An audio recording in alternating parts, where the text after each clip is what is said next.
warahmatullahi wabarakatuh. Beta pun nama Alvinatur Rahmah, beta dari UIN Antasari Banjarmasin, Kalimantan Selatan. Di sini beta mau kasih tahu sedikit tentang Maluku untuk tugas wawasan Nusantara dalam mata kuliah Pancasila. Maluku adalah sebuah provinsi yang meliputi bagian selatan Kepulauan Maluku, Indonesia. Provinsi ini berbatasan dengan Laut Seram di utara, Samudra Hindia, dan Laut Arafura di selatan Papua di timur, dan Sulawesi Barat. Maluku memiliki sejarah yang panjang sebagai pusat perdagangan rempah-rempah di dunia sejak zaman dahulu. Maluku menjadi sumber utama cengkeh dan pala yang sangat diminati oleh para pedagang dari berbagai daerah di Nusantara maupun mancanegara sebagai pedagang-pedagang Tionghoa, Arab, dan Eropa. Hal ini membuat Maluku dijuluki sebagai Kepulauan Rempah hingga hari ini. Namun kekayaan rempah-rempah juga membawa dampak negatif bagi Maluku. Banyak bangsa asing yang berusaha menguasai dan mengeksploitasi sumber daya alam Maluku dengan cara-cara kekerasan dan penindasan, mulai dari Portugis pada abad ke-16, Belanda pada abad ke-17 hingga ke-20 Jepang pada masa itu. Meskipun mengalami banyak konflik dan kesulitan, rakyat Maluku tetap berjuang untuk mempertahankan identitas dan kedaulatan mereka. Maluku juga memiliki kekayaan alam yang luar biasa. Provinsi ini terdiri dari ribuan pulau yang memiliki berbagai bentuk dan ukuran. Pulau-pulau tersebut memiliki keindahan alam yang mempesona, mulai dari pantai berpasir putih hingga gunung berapi yang masih aktif. Beberapa pulau yang terkenal di Maluku antara lain adalah Ambon, Ternate, Tidore, Bandara Burung Halmahera, dan Selain itu, Maluku juga memiliki keanekaragaman hayati yang tinggi. Banyak spesies flora dan fauna yang endemik atau hanya bisa ditemukan di Maluku. Misalnya adalah anggrek larat yang menjadi flora resmi Provinsi Maluku, nuri Raja Ambon yang menjadi fauna resmi Provinsi Maluku, cenderawasih halmahera yang merupakan salah satu jenis burung cenderawasih terbesar di dunia, dan banyak lagi. Walaupun juga memiliki kekayaan etnik dan budaya yang beraneka ragam, terdapat 32 suku bangsa yang mendiami Provinsi Maluku. Beberapa suku besar di antaranya adalah suku Alifuru, suku Nualu, suku Muanalu,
Maluku adalah sebuah provinsi di Indonesia. Ibu kota provinsi ini terletak di Kota Ambon yang juga merupakan kota terbesar di provinsi ini. Provinsi ini meliputi bagian selatan Kepulauan Maluku dan berkependudukan pada urutan 28 menurut pertengahan tahun 2024. Provinsi Maluku berjumlah 1.925.301 jiwa. Nah, sebelum masa penjajahan, wilayah Maluku menjadi poros perdagangan rempah dunia dengan cengkeh dan pala sebagai barang dagangan utama.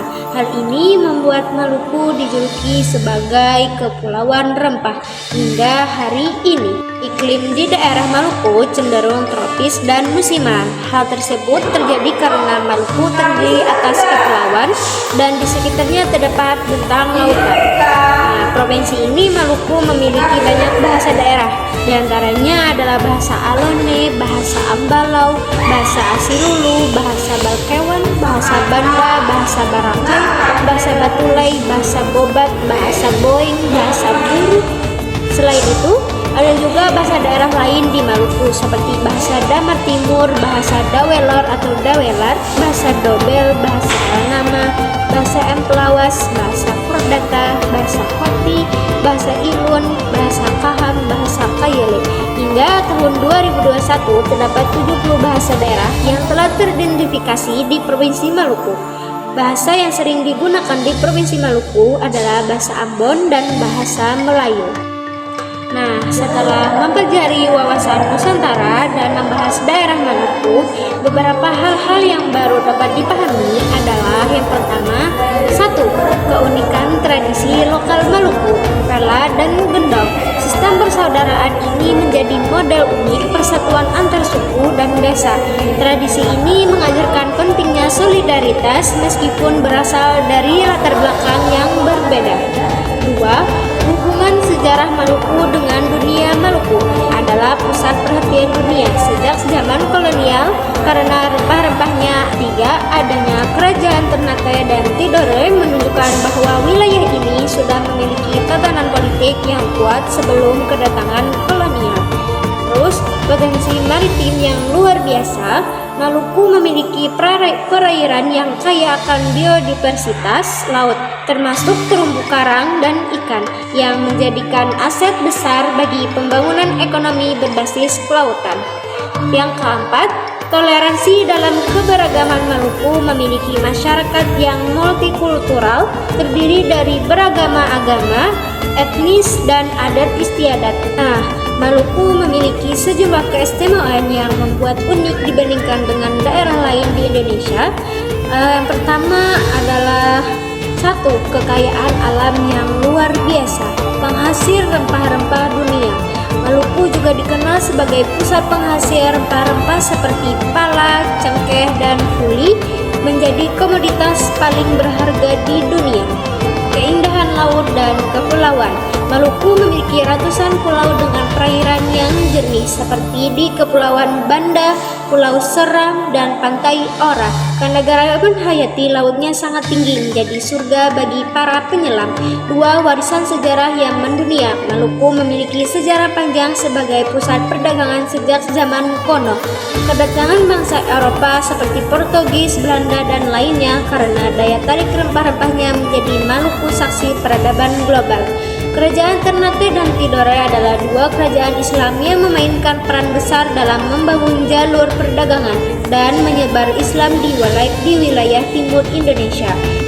Yang ketiga, keberagaman budaya yang khas Maluku dihuni oleh berbagai suku dan etnis yang hidup berdampingan, masing-masing dengan tradisi unik seperti tradisi Tola dan Gambang yang mengikat persaudaraan antar desa tanpa memandang agama atau etnis, adalah contoh nyata toleransi dan perdamaian. Yang keempat, tradisi seni yang unik. Maluku memiliki musik dan tari tradisional yang kaya seperti ala musik tifa dan tari perang cakalele yang tidak hanya indah tetapi juga sangat bermakna. Yang kelima, posisi geografis strategis. Sebagai wilayah kepulauan di jalur perdagangan global, Maluku memiliki potensi ekonomi besar baik dari sisi perikanan, pariwisata, bahari maupun perdagangan. Yang keenam, potensi perikanan yang luar biasa. Laut Maluku sangat kaya akan hasil laut seperti ikan tuna, cakalele menjadikannya salah satu sumber daya ekonomi utama bagi masyarakat setempat dan Indonesia secara umum. Yang ketujuh, simbol kerukunan. Setelah konflik, Maluku memiliki sejarah konflik sosial, tetapi kini daerah ini telah berhasil membangun kembali perdamaian dan menunjukkan semangat toleransi yang menjadi inspirasi bagi daerah lain. Pengembangan daerah Maluku dapat diarahkan dengan memanfaatkan potensi kekayaan alam, budaya, dan sumber daya manusia secara optimal, sekaligus mengatasi tantangan infrastruktur, aksesibilitas, dan kesejahteraan sosial. Berikut saran dan pemikiran yang dapat saya untuk memperluaskan dan membantu. Yang pertama, meningkatkan infrastruktur dan konektivitas sebagai daerah kepulauan, pembangunan pelabuhan, bandara, dan transportasi laut yang terjangkau dan efisien sangat penting untuk meningkatkan aksesibilitas antar pulau. Perluasan jaringan internet dan telekomunikasi untuk mendukung pendidikan, perdagangan, dan pariwisata digital menggunakan energi ramah lingkungan seperti tenaga surya atau air untuk mengatasi kendala listrik di daerah terpencil. Kedua, optimalisasi sektor maritim dan perikanan, mengembangkan teknologi perikanan modern sambil menjaga keberlanjutan ekosistem laut, meningkatkan nilai tambah produk perikanan dengan mempromosikan industri pengolahan lokal seperti ikan kaleng, ikan abon, dan hasil laut lainnya, memanfaatkan keindahan laut untuk pariwisata seperti menyelam, snorkeling, dan ekowisata berbasis masyarakat. Nah, yang ketiga, promosi pariwisata dan budaya, memperbaiki fasilitas wisata di destinasi terkenal seperti Pantai Ora, Kepulauan Banda, dan tempat bersejarah di Ambon. Yang menyelenggarakan festival seni musik dan tradisional lokal secara rutin untuk menarik wisatawan dan melestarikan budaya Maluku, menggunakan media sosial dan platform digital untuk mempromosikan keindahan dan keunikan Maluku ke dunia internasional. Yang keempat, pemberdayaan sumber daya, mengembangkan pendidikan yang sesuai dengan kebutuhan lokal seperti pelatihan dalam bidang perikanan, pariwisata, dan kewirausahaan. Memberikan beasiswa dan pelatihan kepada generasi muda Maluku untuk meningkatkan kualitas sumber daya manusia di berbagai sektor. Dan pemberdayaan perempuan dan pemuda, melibatkan perempuan dan pemuda dalam pembangunan ekonomi, sosial, dan budaya melalui program kewirausahaan dan keterampilan. Yang kelima, diversifikasi ekonomi lokal, menghidupkan kembali kejayaan rempah-rempah Maluku dengan mendukung petani dalam proses budidaya, distribusi, dan pemasaran global, mengembangkan produk lokal seperti kain tenun, kerajinan tangan, dan kuliner khas Maluku sebagai bagian dari ekonomi kreatif. Dan mendorong pertanian berbasis ekologi dan kehutanan untuk mendukung kelestarian lingkungan. Yang keenam, penguatan keamanan dan perdamaian sosial. Tradisi ini bisa terus dikembangkan sebagai moda resolusi konflik dan simbol toleransi yang menginspirasi daerah lain, menanamkan nilai-nilai toleransi dan keberagaman melalui pendidikan formal dan informal. Dan yang terakhir atau yang ketujuh, kolaborasi dengan pemerintah dan swasta mengundang investor untuk mendukung pembangunan infrastruktur pariwisata dan industri lokal, memperkuat program percepatan pembangunan wilayah timur Indonesia dengan alokasi anggaran yang memadai. Mohon maaf apabila ada kekurangan atau kesalahan dalam pengucapan, mohon dimaklumi. Sekian dari Beta Binatur Rahmah. Wassalamualaikum warahmatullahi wabarakatuh.